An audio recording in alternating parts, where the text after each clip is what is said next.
I feel like the last couple of years you've like purposely picked this fight with the red states. I mean, the DeSantis. Yeah, but I don't want to live in the Civil War country. I agree with that. You know what? Well, but you seem like you purposely want to set up this dichotomy between, this is a blue state and that's a red state. Yeah. You got folks out there trying to bring us back to a pre-1960s world. America in reverse, rolling back voting rights, LGBTQ rights, women's rights, not just access to abortion, but contraception. I mean, it's a profound and consequential moment. And you could sit by and say, well, I really want to get along, as these guys are rolling back the clock. Bill Maher and California Governor Gavin Newsom clashed in a heated exchange on Real Time with Bill Maher, and things got intense fast.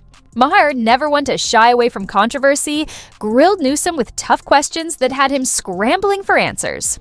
The debate quickly turned into a battle of wit and policy, with both refusing to back down. So, what were the biggest takeaways and who really had the upper hand? Let's break it all down. The governor gave this creepy speech where he was talking about speculators coming in and talking about what to do with the land of all these homes that have been burnt down. We're dealing with a myriad of issues. I was just talking to Josh Green, the governor down in Hawaii, who had some ideas around some land use concerns he has around speculators coming in, buying up properties. While it's still only 6% contained, and he did this little dance. Let's break down this moment.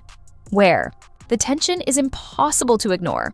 Bill Maher launches a rapid-fire round of questions, and you can almost hear the audience holding their breath.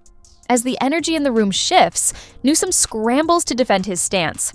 But with Maher pressing harder, one thing becomes clear. He's struggling to keep control of the conversation. You'd be good at the job. Not this year, we know. No, I know.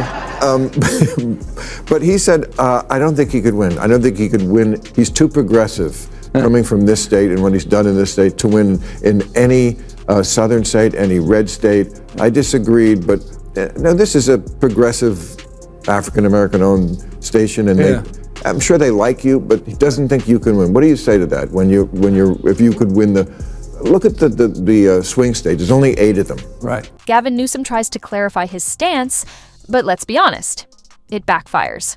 Instead of reinforcing his argument, his responses only make things more complicated, digging him into an even deeper hole and adding to the awkward tension in the room. Well, I mean, California is an interesting case study, isn't it? It's the size of 21 state populations combined. Yeah. 2/3 of the state is very deeply red. We don't need to be lectured on rural politics or border issues. I mean, in so many ways, these are familiar issues, and the issues of the heartland of the United States are very much a part and parcel of the work we're doing in this state. But look, I understand this notion that you're from the coast, you don't understand those things. You can't talk the language. You're not able to communicate, and you're not able to actually encourage and find that common ground. It's stuff like there's a new law in this. I think we have way too many regulations and laws, as we've talked about. And this one, I think, says if you're a department store with over 500 employees, you have to have a gender-neutral toy department. Yeah. Stuff like that. Yeah, I get it. So do you think that's silly? Do you think that's a silly thing that we too much government there? If you were really listening, you might have caught the audience's audible gasp when Maher hit Newsom with that unexpected question. No one saw it coming.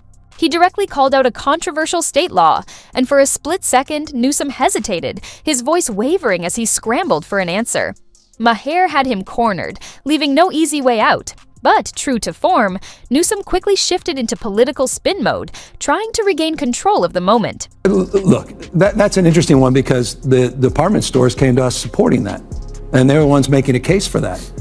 They were making us. They're already moving in that direction. Wanted you to make a law about them? Well, but they supported the legislation. It wasn't legislation that was enacted, that was initiated from my office, but it was legislation that came up with interesting support from the industry itself. But I understand how that's exploited, and good people can disagree. But that's not something we woke up and said, this is a top priority for the state, when we know what the top priorities are: homelessness, housing, the issues of crime, quality of life, and issues related to regulation and taxes, which are all top of mind. But I get how those things are weapons. The question was straightforward. Does Newsom think the government is overreaching by requiring large toy companies to create a gender-neutral section? But instead of a clear yes or no, he launched into a long-winded response, focusing on how department stores supposedly support the move, without actually addressing the core issue. Classic political sidestep. This is a textbook example of how politicians justify their own policies, dodging, deflecting, and hoping no one notices the contradictions. But Maher wasn't about to let that slide. Watch closely as he starts with, A bit of flattery before setting up for the real challenge. All right, so one, I got you here because I live here and I'm not going anywhere. So I just want to make this a better state like everybody else. Amen. And good job this year making it rain. You're welcome. That was my legislative priority. Maher kicks things off with a bit of flattery, but Newsom isn't fooled. You can see him brace for impact. The audience picks up on it too, letting out an uneasy chuckle as the tension thickens. They know what's coming, and so does Newsom. Just as he's gearing up for his big mic drop moment, Maher beats him to it. And when it lands, it's not just a mic drop, it's a full-scale takedown.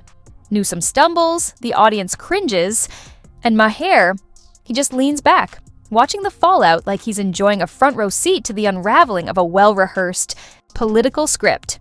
And we still don't have enough water in the Colorado River and all this stuff. Yeah. And then whenever I read, 80% of the water goes to agriculture. Almonds. Right. No one ever asked you about almonds? Oh, I'm going to ask you about almonds. We grow a boatload of I'm almonds well here. aware. You know how much water it takes? Many gallons. 1,900 gallons to grow a pound of almonds. Yeah. Come on, man. Take on big almond. Take on big almonds. I mean, it's not like we don't have the water. Maher wasn't about to let this issue slide. For years, California officials have blamed water shortages on nature, claiming rivers just can't keep up. But investigations tell a different story. There's actually plenty of water. The real problem? Almond farming, which drains a jaw-dropping 80% of the state's water supply while making up just 2% of California's GDP.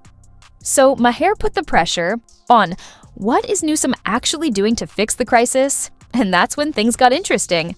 Instead of a clear answer, Newsom sidestepped, spun his response, and dodged like a pro, turning the conversation into a political performance worthy of primetime TV. Those extreme years with these atmospheric rivers, wets are getting a lot wetter, dry's drier, hot's getting a lot hotter. And so we've got to modernize our conveyance system. We've got to modernize our storage, not just above ground, but below ground. And so that's a big part of our focus and frame, including desalinization plants. We have 20 projects just on desal that we're working on today. So we put out a detailed water strategy that includes, by the way, getting that Delta conveyance project back up and operational, and includes the first above ground off stream storage facility in half a century in the state, which, by the way, is being aided by a regulatory package I pushed forward to reduce red tape in the state of California and address the permitting quagmires that you rightfully point out. Did you catch that evasive response? The question was straightforward. What is Newsom actually doing about the almond industry's massive water consumption? But instead of tackling it head-on, he veered into a discussion about rainwater storage and vague water management plans, completely dodging the core issue. The reality is, California isn't out of water. It's just being funneled into almond farming at staggering rates. But rather than addressing that inconvenient fact, Newsom leaned on political jargon, hoping to shift the focus. Even Maher wasn't buying it, flashing that signature look of disbelief. And to his credit, he didn't back down. That's what sets Maher apart. He's willing to press his own side when the answers don't hold up. I'm telling you, you're good at this job. Okay. Newsom is an expert at dodging tough questions, which is exactly why he carefully avoids situations where he might actually be held accountable. But Bill Maher, he wasn't about to let him off the hook. His sarcastic jab. Here says it all. He sees Newsom as just another polished politician, full of rehearsed talking points but short on real answers. Or maybe Maher sees him as the type who can talk in circles so convincingly that even he starts believing his own spin. Either way, one thing is certain. Maher isn't buying it, and neither should we. But if you thought that was bad, just wait.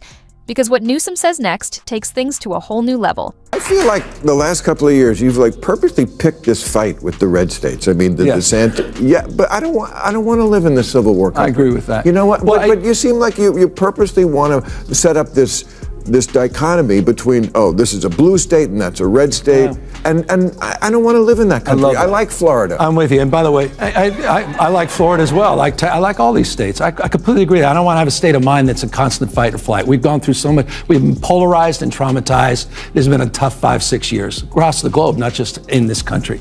That said, I'm not going to sit back and watch.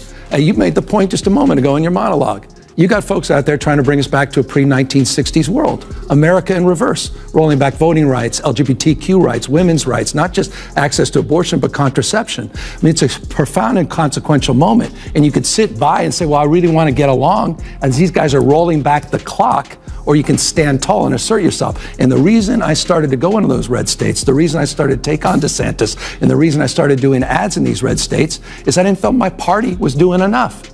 It was CRT one year, and then it's ESG, and it's DEI, anything with 3 letters. These guys keep coming, and they're shape-shifting. And here we go again. Another scripted monologue straight from the progressive playbook. But the real twist? In under a minute, Newsom unintentionally captured exactly why so many people are fed up with woke culture. He dismissed critics as shapeshifters and accused them of dragging America backward, because in his view, questioning the narrative means you're stuck in the past. Meanwhile, this same movement pushes kids toward irreversible decisions while shutting down any meaningful discussion. And parents who dare to speak up, they're labeled as the problem. This isn't just about progress, it's about control. And while Newsom's response was predictable, you know who wasn't expecting it? Joe Rogan. His reaction said it all. The governor gave this creepy speech where he was talking about speculators coming in and talking about what to do with the land of all these homes that have been burnt down. We're dealing with a myriad of issues. I was just talking to Josh Green, the governor down in Hawaii, who had some ideas around some land use concerns he has around speculators coming in, buying up properties. While it's still only 6% contained. And he did this little dance like, I've been talking with the governor of Hawaii about what to do. We've got some ideas. A speculator, we're going to have some meetings. And the like. So we're already working with our legal teams to move those things forward, and we'll be presenting those in a matter of days, not just weeks. It's so creepy. So when I say politicians like Newsom look out for themselves, I mean it.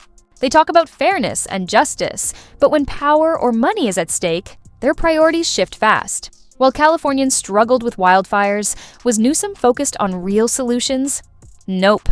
This is the same guy who shut down small businesses while dining at luxury restaurants and who talks about climate change while flying private. Yet, he's still propped up as a progressive leader. Why? Because it's not about results. It's about control.